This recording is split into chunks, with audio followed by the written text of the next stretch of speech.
Les Mickey, c'est 300 000 personnes touchées en France, des traitements pas toujours efficaces, mais des solutions existent. On voit ça tout de suite avec mes invités.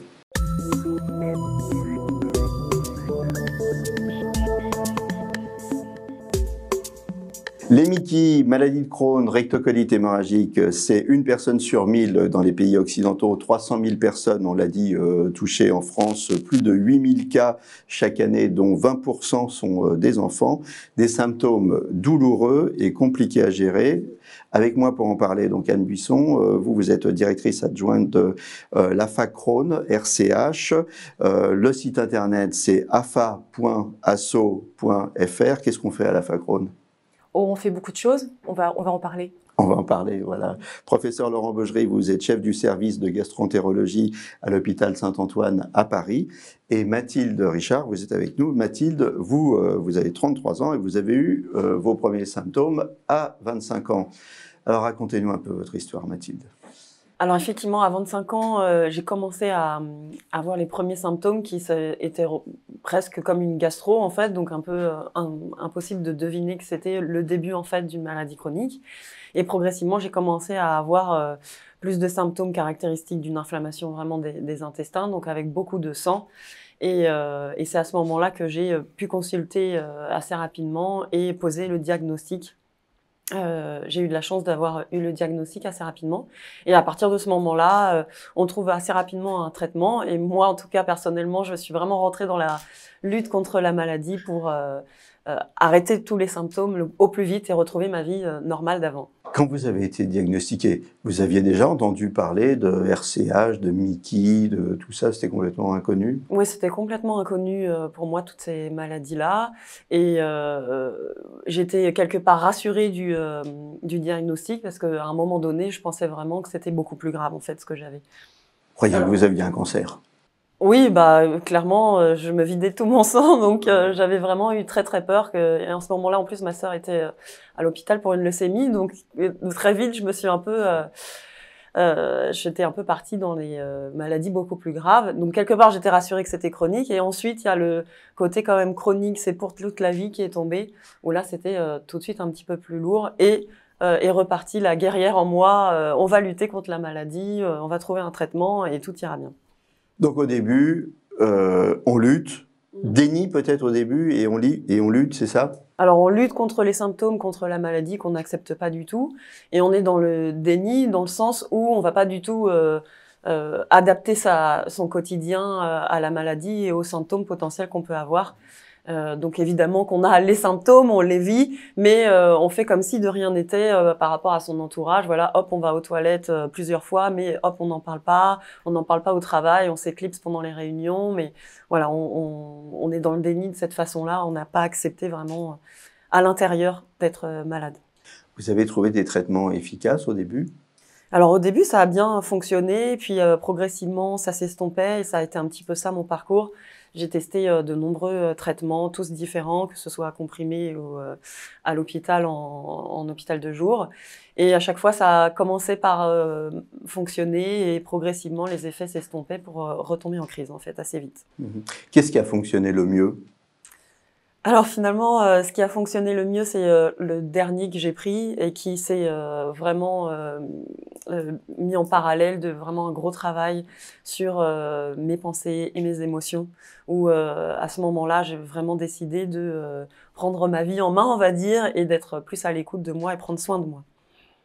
Le déni avant l'acceptation de la maladie, c'est fréquent, Anne, chez les malades? Parce que là, on vient de parler de l'expérience de Mathilde, c'est son expérience, hein.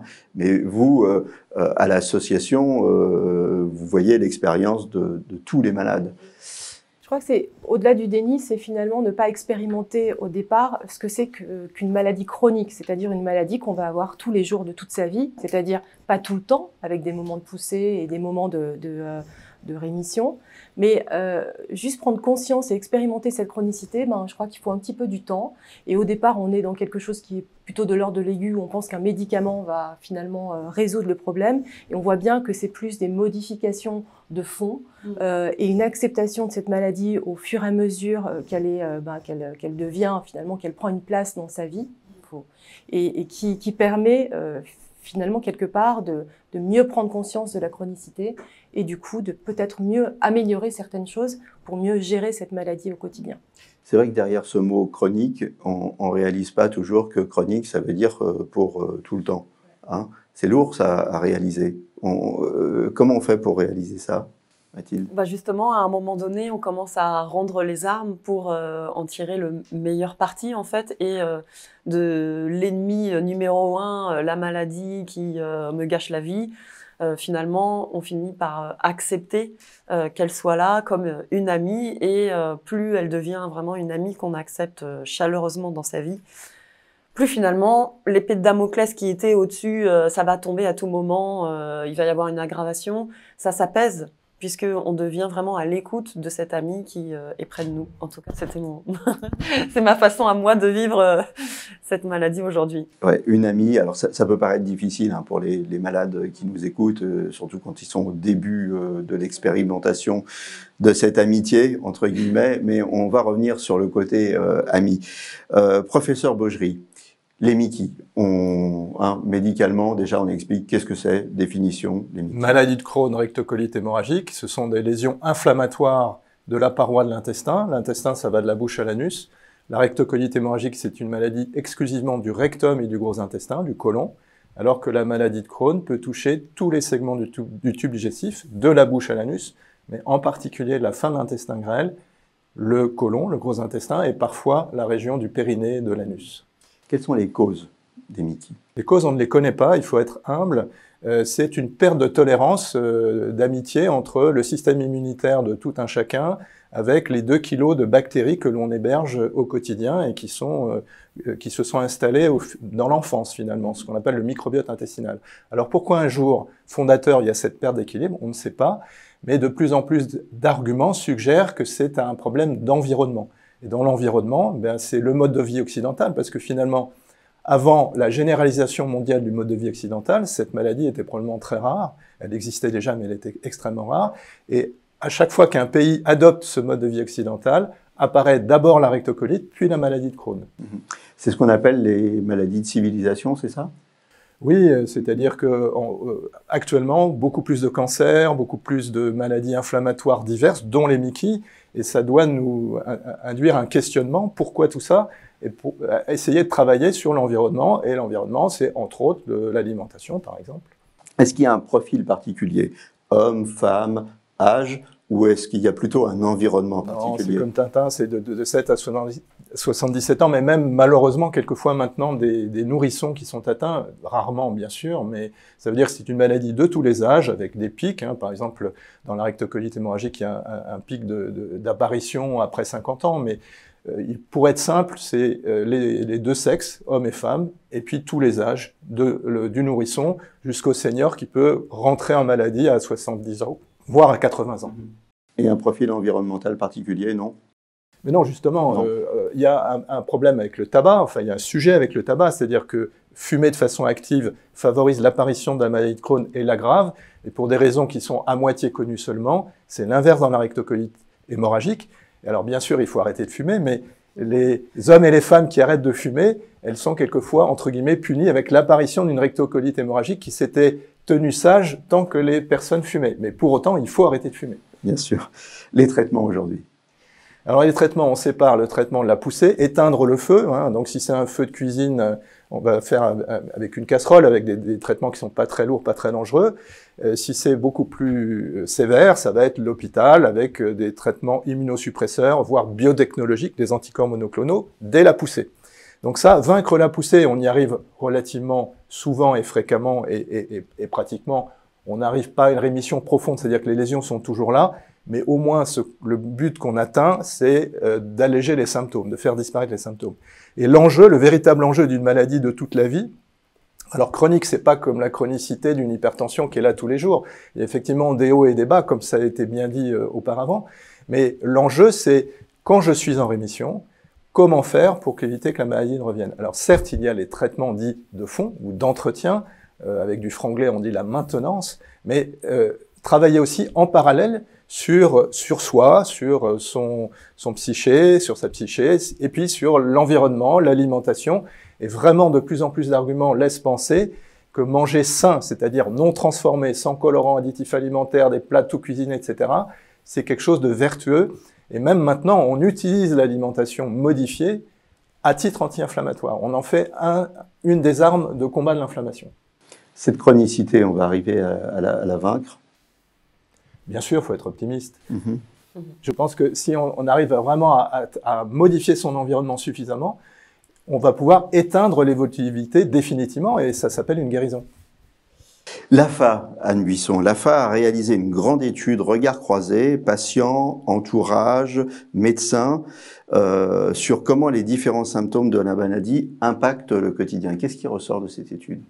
Bien oui, en fait, alors déjà pour vous dire que la recherche, c'est effectivement aussi la recherche sur l'impact de ces maladies, et on voit bien que les MICI, ce ne sont pas seulement des maladies de l'organe, mais c'est finalement des maladies plus globales qui impactent de façon quotidienne la vie des patients.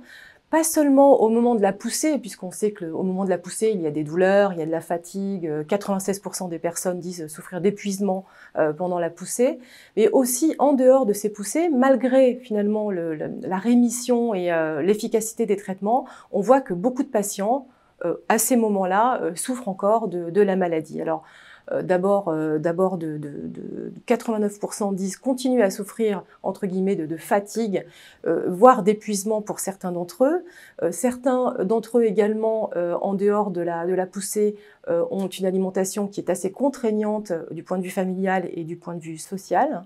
Et puis, un tiers des patients, en fait, sont en difficulté et disent que du fait de la maladie, sont en difficulté d'avoir une relation amoureuse normale ou acceptable, et même 18% ont renoncé à un projet d'enfant. Donc on voit bien qu'on a encore un peu des efforts à fournir pour améliorer ce quotidien des patients et essayer de gérer cet impact au quotidien. Et puis en termes de vie professionnelle, en tout cas parmi nos répondants, vous avez à peu près 36% des personnes qui ont dû réaménager leur poste de travail pour pouvoir continuer à travailler avec la maladie. Stress, anxiété, douleur, oui. Tout ça, en fait, pour parler trivialement, c'est une maladie qui vous pourrit la vie, Mathilde? C'est sûr qu'au plus fort de la crise, c'est vraiment des symptômes qui sont très handicapants en fait au quotidien. On a du mal à sortir de chez nous, aller travailler, ça peut paraître vraiment impossible effectivement par la fatigue, mais aussi par les symptômes qui sont vraiment stressants en eux-mêmes en fait. On sent, on a aussi très honte en fait de ces symptômes-là. C'est vraiment pas évident en fait d'en parler à son entourage et encore moins dans la vie professionnelle où tout ça c'est de l'ordre un peu de l'intime. Oui. Et concrètement, on est en réunion, on dit pas excusez-moi, il faut que j'aille aux toilettes, c'est pressé. Hein. Voilà, exactement, non. Et en fait, quand ça l'est, on est bien obligé de se lever.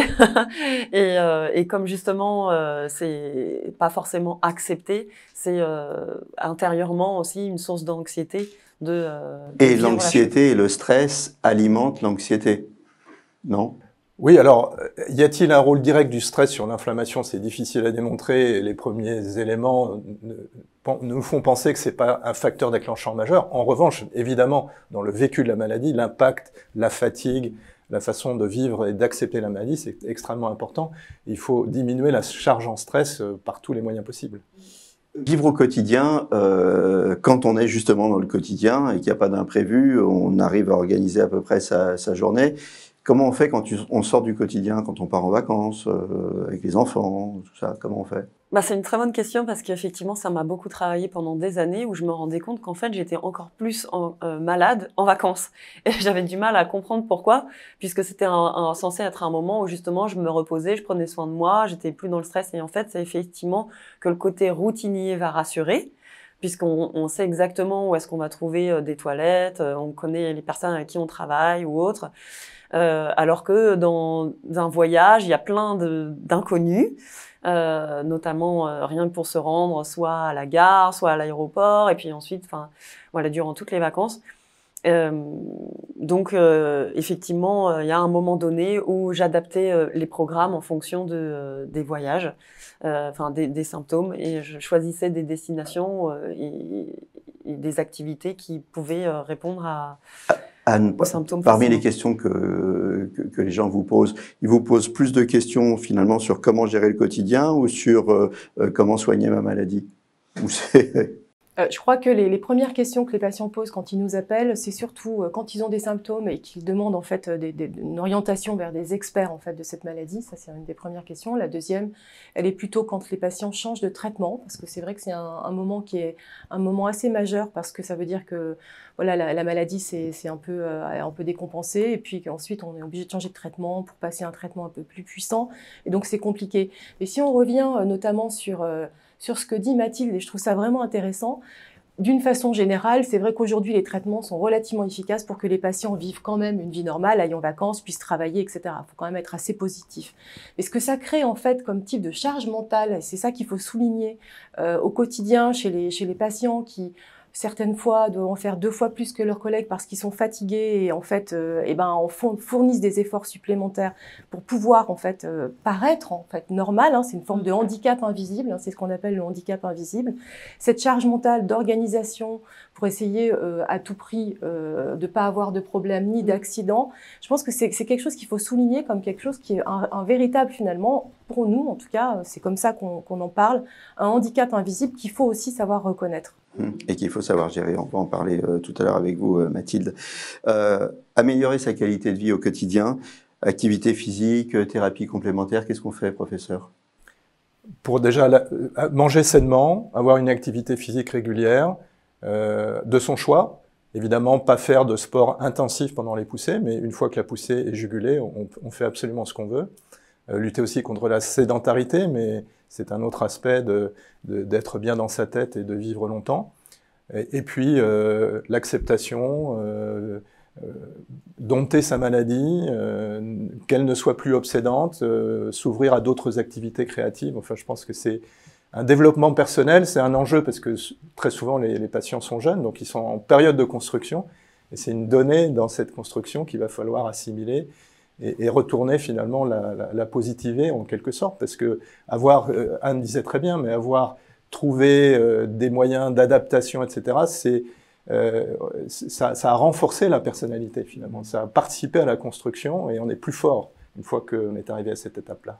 Alors vous avez dit 2 choses, acceptation, dompter sa maladie. On l'accepte ou on la dompte, Mathilde? Alors, pour moi, c'est vraiment important de l'accepter et de l'accueillir, comme je disais un peu plus loin, un peu plus haut. C'est que voilà, la dompter, ça reste encore un peu quelque chose qu'on va maîtriser, contrôler, alors que voilà, accueillir et accepter, ça laisse place au message qu'elle était venue nous dire. Donc moi, je crois beaucoup à la maladie, c'est le mal qui a dit. Donc écouter le message de la maladie, qu'est-ce qu'elle est venue nous dire et comment derrière on accueille ce message à l'intérieur de nous pour adapter en fait son quotidien. Anne? Oui, moi je pense que ce qui est essentiel, c'est ça, c'est en tout cas quelques relations qu'on a avec la maladie, ce qui est important, et ça je pense que je suis vraiment complètement d'accord avec ce qu'a dit Laurent, c'est comment on va avoir ce travail d'ajustement qui va permettre au final d'être renforcé. Et ça me paraît vraiment important. Si je peux me permettre, le vivre avec, c'est aussi le moins de blouse blanche possible, le moins de stress hospitalier, et c'est aussi repenser la façon d'accompagner les patients, répondre à leurs questions sur leurs interrogations, sur le voyage, sur les nouveaux traitements. Donc ça suppose que dans les services hospitaliers, dans les cliniques, on puisse avoir des personnes relais, des coordinateurs de soins, des infirmières d'éducation thérapeutique qui soient vraiment joignables à tout moment. Ça, c'est pas du tout. Vous savez, il n'y a rien de plus difficile que l'organisation. Et ça, c'est quelque chose à repenser pour les décennies ultérieures, parce qu'on est de plus en plus puissant avec les traitements, de plus en plus dangereux. Et le vivre avec, c'est quelque chose d'assez professionnel, en fait.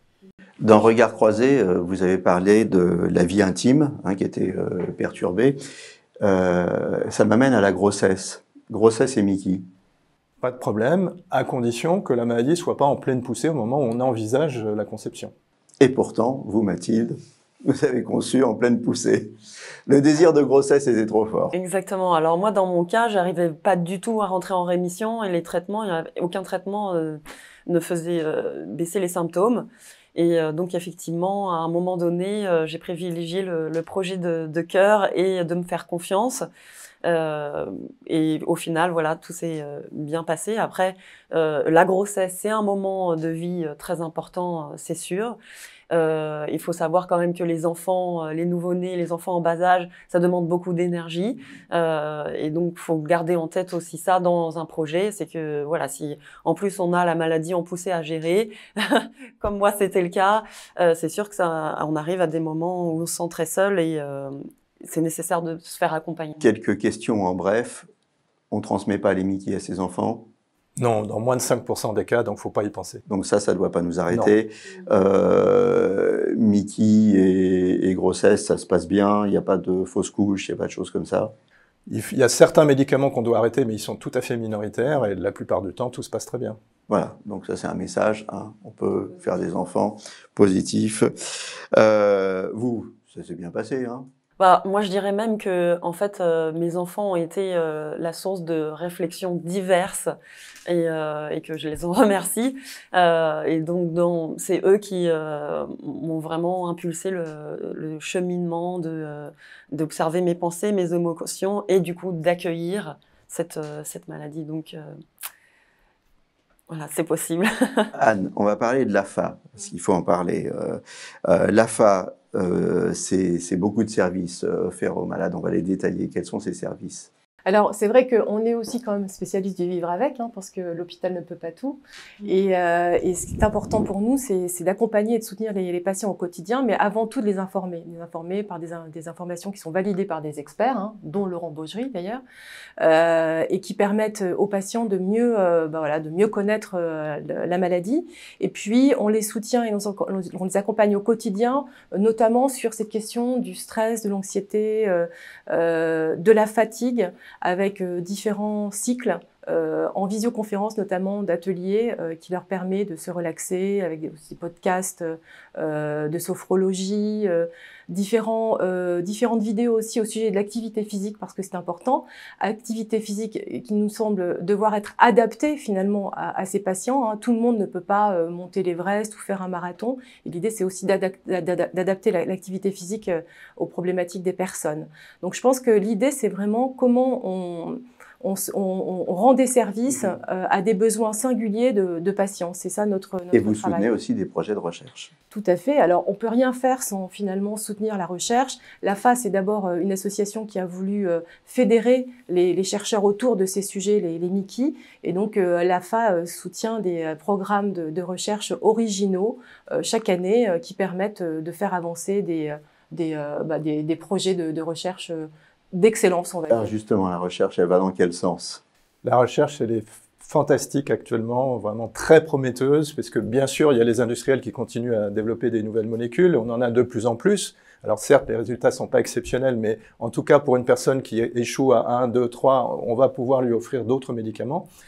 Compréhension de l'environnement, le fameux microbiote intestinal, pour l'instant c'est un peu préhistorique, c'est-à-dire que on fait des travaux de recherche en changeant complètement le microbiote avec un lavement d'un donneur sain, mais dans les 10 ans qui viennent, on aura certainement des probiotiques intelligents, des bactéries qu'on pourra manger en capsule et qui vont être anti-inflammatoires.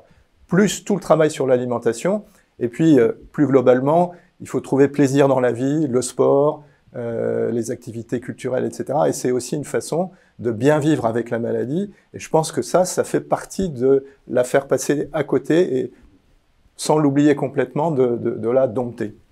Donc la recherche, c'est bien sûr la recherche sur les molécules, sur les microbiotes, c'est aussi une démarche de médecine intégrative, hein, c'est-à-dire prendre le patient dans sa globalité, avec une démarche comme vous avez, vous Mathilde, d'apprendre à gérer ses émotions, à utiliser quoi, le yoga, l'hypnose, des soins de support comme ça, vous faites ça aussi? Alors exactement, moi c'est ce qui m'a aussi beaucoup aidée, donc je pratique le yoga régulièrement et beaucoup de médecine complémentaire tout le temps en fait, de trouver de l'aide Vous en pour aller êtes où, vous, mieux. aujourd'hui, de votre maladie et de vos traitements? Il nous reste 1 minute à peu près, dites-nous ça. Alors aujourd'hui, ça fait 2 ans que je ne prends plus aucun traitement, 3 ans que je vis sans aucune poussée ni symptômes. Et je pratique régulièrement du yoga pour maintenir justement cet état d'esprit où j'écoute et observe mes pensées, je régule mes émotions où en fait la maladie est vraiment mon amie, fait partie de ma vie, mais voilà, elle est là à côté de moi, mais accueillie, et où j'apporte beaucoup de douceur en fait dans mon quotidien vis-à-vis de moi-même. L'avenir aujourd'hui, vous le voyez, radieux. Exactement, radieux, je souhaite à tous. Anne, le mot de la fin. Eh bien, le mot de la fin, c'est le plaisir. Garder le plaisir et puis ne pas se laisser enfermer par la maladie, surtout pas. Donc les conseils d'une association, par exemple, peuvent être relativement Oui, importants. alors surtout pas hésiter de demander conseil à une association, de rencontrer d'autres patients, d'échanger. Je vous remercie tous d'être passés sur le plateau de Capital Santé. Anne Buisson, je rappelle que vous êtes directrice adjointe de la FACRON RCH France, chargée de la recherche et des affaires médicales. On rappelle le site, c'est www.afa.asso.fr. Professeur Laurent Baugerie, vous êtes chef du service gastro-entérologie à l'hôpital Saint-Antoine. Et Mathilde, on vous remercie de votre enthousiasme, de vos conseils et de voir l'avenir en rose. Voilà, à très bientôt pour un nouveau numéro de Capital Santé. D'ici là, portez-vous bien.